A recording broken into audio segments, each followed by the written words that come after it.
everyone, I'm back. Been wanting to do this video for the last couple weeks, but I haven't had time. Just wanted to hop back on here and tell you guys about my most recent experience with dry sockets. Well, more of a wisdom tooth extraction. For everybody that watched my last video regarding the dry socket, at the time I had only one extraction done. I did not do both. I don't have my top wisdom. They've never came. And then on my my last video, I know it was about my right bottom wisdom tooth that got extracted, and then I had a dry socket. And if you want to know more about it, go back and watch that video. But this video is going to be about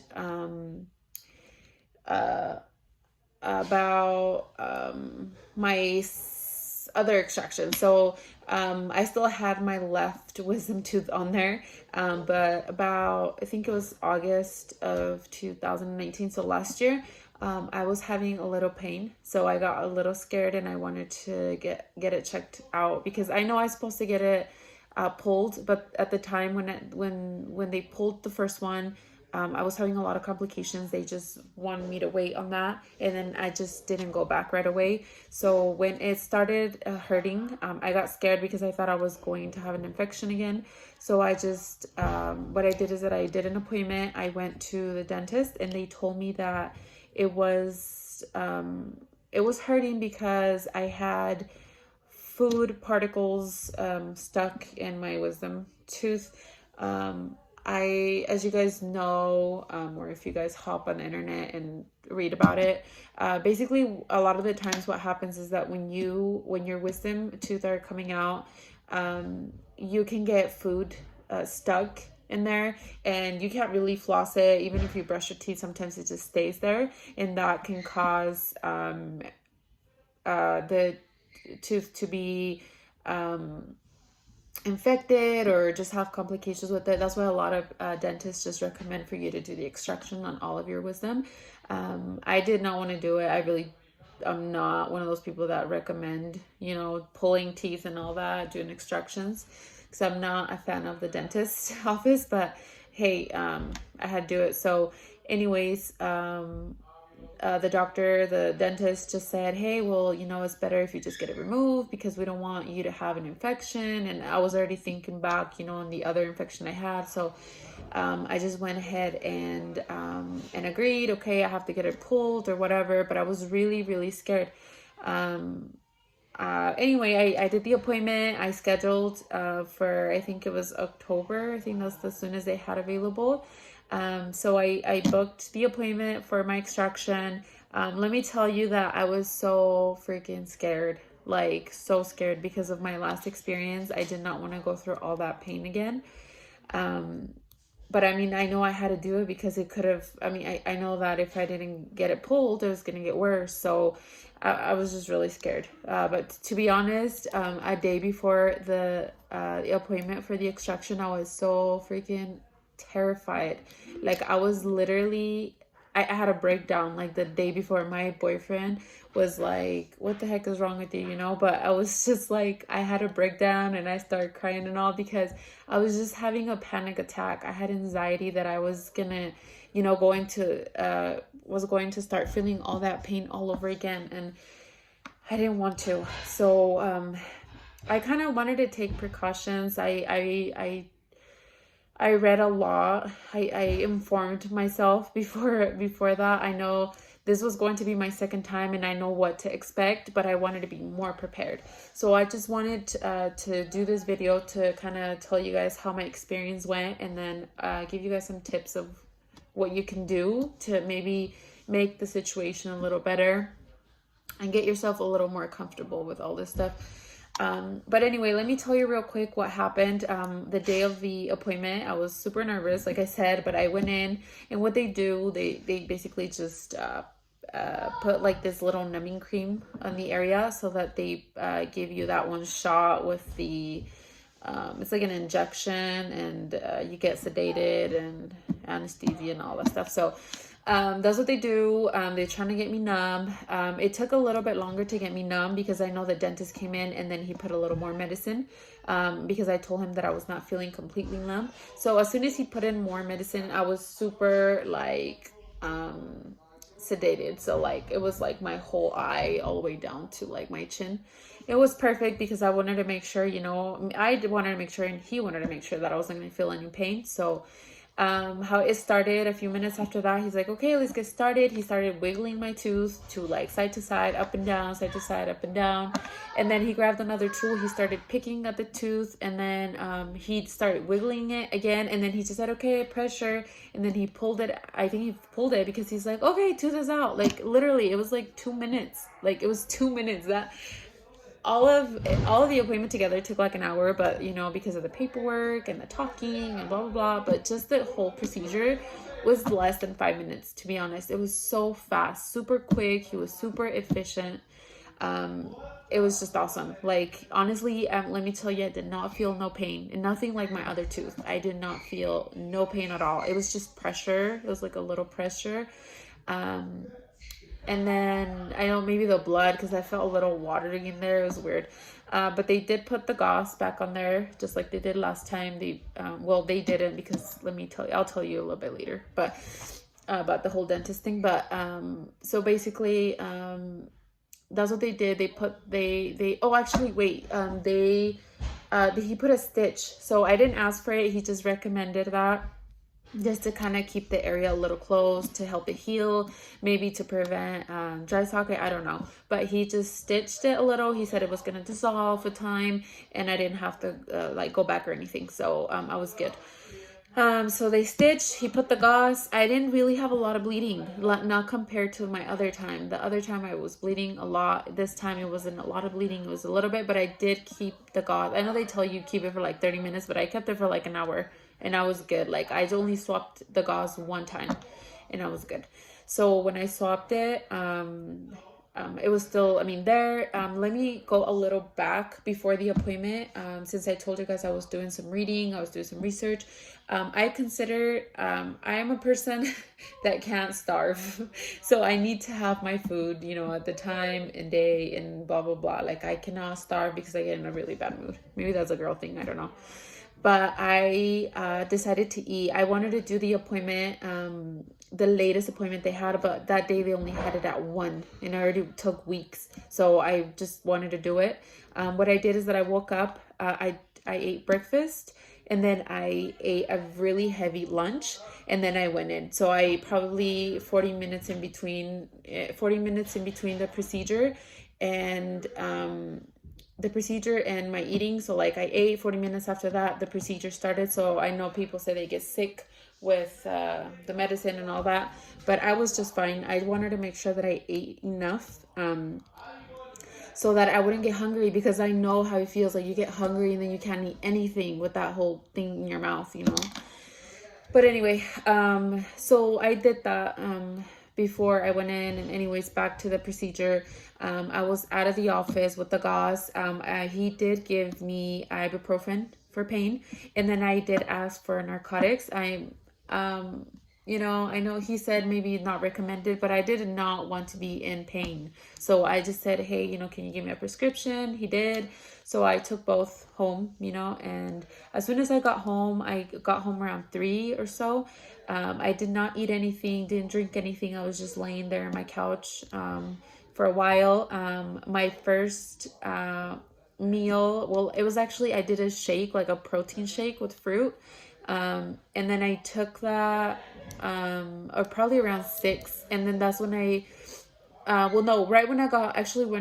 when I got to the house, I took an ibuprofen. And then around 6, I took the narcotic. And I think it was Lortab. I think that's what it was. I'm not 100% sure, but I think that's what it was. And I took it, and I was fine. Like I felt like a little pain, but with the narcotic, like it was so like over, like the pain was so done. Like I didn't feel anything. I was just, I did feel my face like a balloon because it felt like big, it was probably just because of the whole thing, but I'm sure it's normal. But I was just sitting there watching Netflix all day. My next meal was probably around 10ish.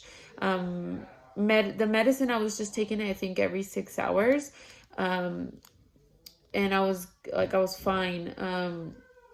Around 10, I took another shake. I didn't want to do mashed potatoes. I didn't want to do anything, to be honest. Like, I would drink water, very little small portions of water, just through the other side of my mouth, and I wouldn't even like do any movement. Like, I would literally just like let my head go down and like let it just slide through my throat, because I was so scared that any movement would cause me the dry socket. So that's what I did. I went ahead and did the shake. I kept taking the medicine. I didn't clean my mouth, nothing. I just went to bed like that. And yes, I did sleep elevated. I had to pile up like 4 pillows on my bed, and I kind of was sleeping, kind of sitting down. But anyway, that's what they recommend. That's what I did. I was able to sleep fine. I woke up and I rinsed my mouth with water and salt. I didn't yet wash my teeth. I would kind of just rinsed my mouth with water and salt. But hey, I did not do any harsh movements. So like basically I would put the water in my mouth and I would just let it fall right out of my mouth like that. I would just put my mouth in the sink and I would just let it fall down. Like it's nasty. Like it's so nasty, but I felt like I seen videos of people recommending that, and then the doctor recommended that, so I wanted to do that, and that worked fine. And then that day I still did a liquid diet. So all day I was on like just juice. So like I would do fruit juice or like pineapple juice. You could buy it from the store, but I decided to do my own. So like I know my boyfriend would help me out, and he would blend some pineapple with water, and then I would drink that as juice, or a shake, or like even just apple juice. Just liquid diet. Later, my second day, all day, that's how it was. And then I did take Jello and yogurt, and then during it was actually dinner, my second day during dinner time, I did chicken soup, but I didn't do with the meat or the veggies. Like it was just the soup itself. That's how I would put it in my mouth and I would just let it fall right down through my throat. Like did not want to do no swallow movement or anything, because I was so paranoid again. But that's what I did. Everything went well, except the narcotics. So like that day I tried to take one because I felt like the pain was going a little high. And so I took it, and I actually got overdosed from that. That's another story. I'll upload another video of how my experience was with that. It's a little funny, but it was a little scary too. So I dropped the medicine. I didn't take it anymore. I just continued on ibuprofen for probably about 4 to 5 days is what I did. Not until my third day. I continue with the whole cleaning, the salt and the water rinsing for like, I don't know, I would do it 4 to 6 times a day. And I kept doing that all day, the medicine, just laying down, well, not laying down, but just relaxing in my couch. And then I was just doing Netflix all day, and just ice cream. I ate ice cream too. But I didn't want to do the mashed potatoes. A lot of people recommend mashed potatoes the next day. I didn't, because last time that's what I did, and it didn't work out for me. I just wanted to wait. So on my third day, I actually did move on to mashed potatoes, and my chicken soup, I was on chicken soup. I mean, it gets boring because you have to repeat the same food over and over and over, but it's better than having to have a dry socket. So chicken soup this time on my third day, continue with the rinsing, continue with the medicine, continue relaxing. And I moved on to mashed potatoes, and I still did my soup, but this time I did add the veggies and then the meat. It was like chicken, but it was super tender. Like it's super soft to the point where it would literally dissolve in my mouth. It's kind of sounds gross, but it was actually pretty good, and I was able to eat it. Nothing got stuck. I felt like it was good. After every meal, I would rinse my mouth too. Like every time, like even if it was just the smoothie or the drink or whatever, I would just go rinse my mouth. Same procedure. I would just put the water in my mouth with the salt, and then I would just let it drip down. I wouldn't spit it out. No straws, no movement, no harsh movements, nothing. Literally, I didn't even want to move my face. That's how paranoid I was. But that's what I did. And then day number 4 and 5, I continued with the medication, but I was able to eat more. So I was able to eat better. It was still sore. It was so sore. Literally, it was sore for like 7 days. It was like a whole week. It was sore. I didn't have any bruising. A lot of people I know say they had bruising, but I didn't. I didn't have any bruising at all. It was just really, really tender, really sore. I couldn't open my mouth like really wide. It was just barely. And then, like I said, I continued with the ibuprofen, the whole cleaning, but it was perfect. It was just it was just improving the pain day to day. Honestly, I have nothing to complain about. Like, it was just perfect. I mean, obviously nobody likes to go through that experience. Nobody likes to have pain, but it was an amazing procedure compared to my last experience. And I wanted to share it with you guys because I know you guys probably seen my video and you guys are like, oh my God, you know, this is gonna happen to me. And that's how I felt. But it actually didn't. Every experience is different. And then you know what, it has a lot to do with the dentist office. So let me kind of clarify.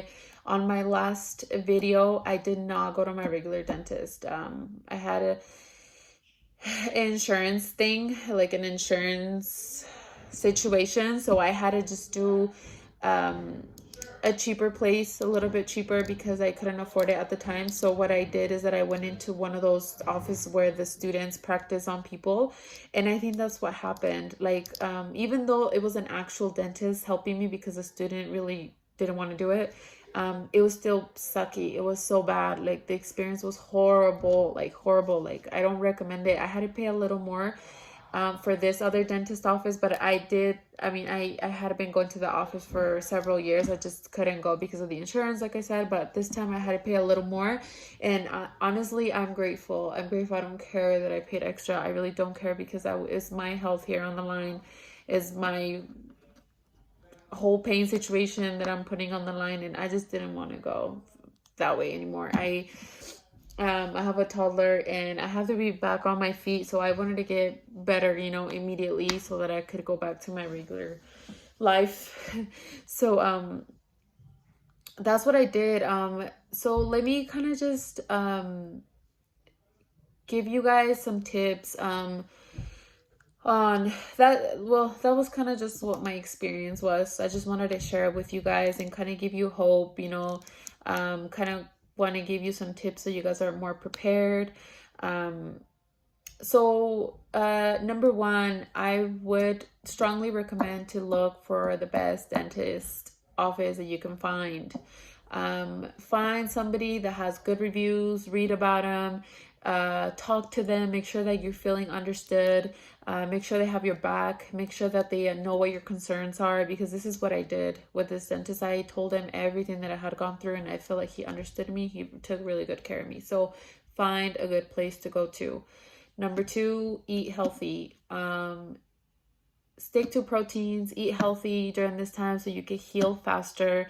My healing process on my first video, that took me literally like 8 months to a year to fully heal, like close, like for the bone to grow back, like literally. And this time it took no more than like 3 months. Like, this time was super fast. The bone tissue grew back, and there was no hole there. It was just good. Like, it was perfect. You still feel a little tender, even if the bone, it's already, you know, like growing, the tissue is back up to the level where it should be. It's still a little tender. Like, sometimes even if you just bite on accident or something, you feel like a little pain, but they say that's normal. I didn't have any complications with that. I don't know if the stitch kind of stayed there for a while, because I went back after a couple weeks because I felt like a little line, like a little bump, and I feel like it might have been the stitch. I'm not too sure, but the dentist said it was just like, it looked like extra tissue, but they could either just cut it out or it would just go away with time. But it seems to be almost gone now. I did not want to go back and open nothing. I was like, I'm gonna leave like as it is. So So anyway, back eating healthy. I do really strongly feel like the protein, eating healthy, eating your soups, eating your fruits, your veggies help a lot. And also sleeping enough. Like, make sure you sleep enough. Number 3, make sure you eat before you go in, because you literally, when you starve, you get a headache. You don't want to deal with anyone. You feel like you're in a bad mood. It's just bad.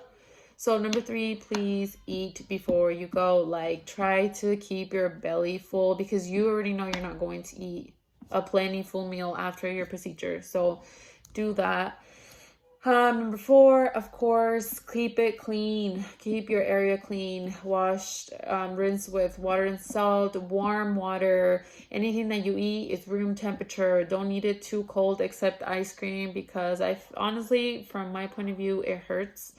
So I would just keep it room temperature, except the ice cream, of course.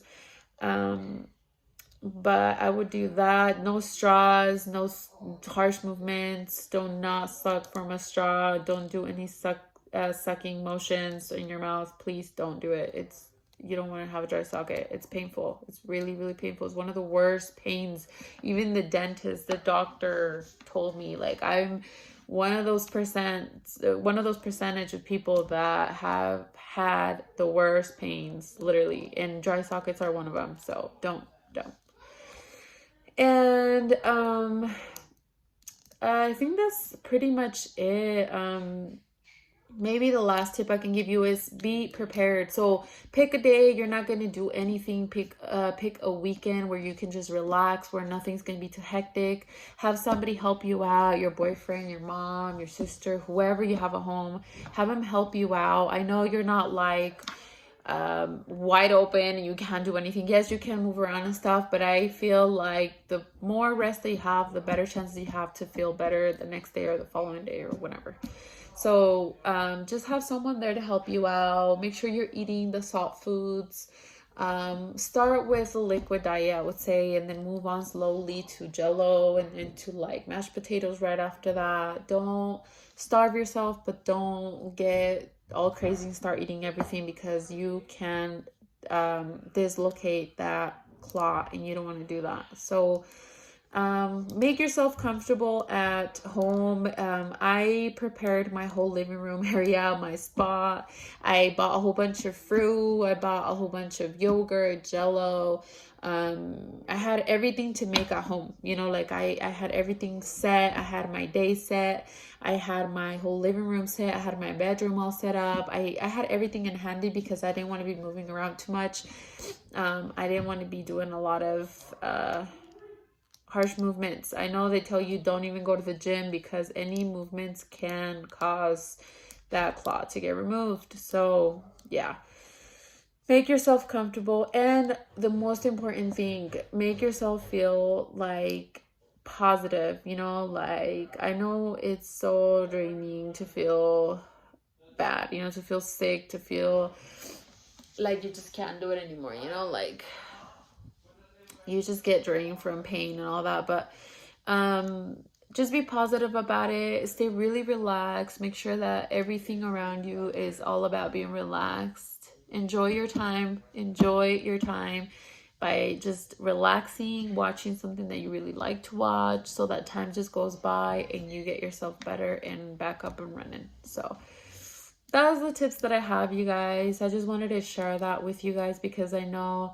a lot of people have questions, and I personally didn't find any good videos on YouTube, and I was just going crazy the first time I had my wisdom tooth pulled, and I didn't know what was going on. I didn't even know what a dry socket was, and so I had to like read about it, and I wanted to ask people. Nobody knew, so I just wanted to do a video. I wanted to do a video, and I did do the video, and I'm doing one now again, so that you guys can find this helpful and hopefully help somebody out there. If you guys have questions, feel free to drop them.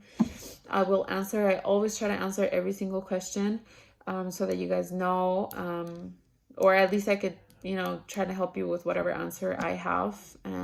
You can always ask a dentist. You can always research online if you like, but this is the stuff that that have worked for me, and this is what my experience was. So anyways, y'all, this is all for today, and I hope you guys enjoy the video and you guys have a wonderful day.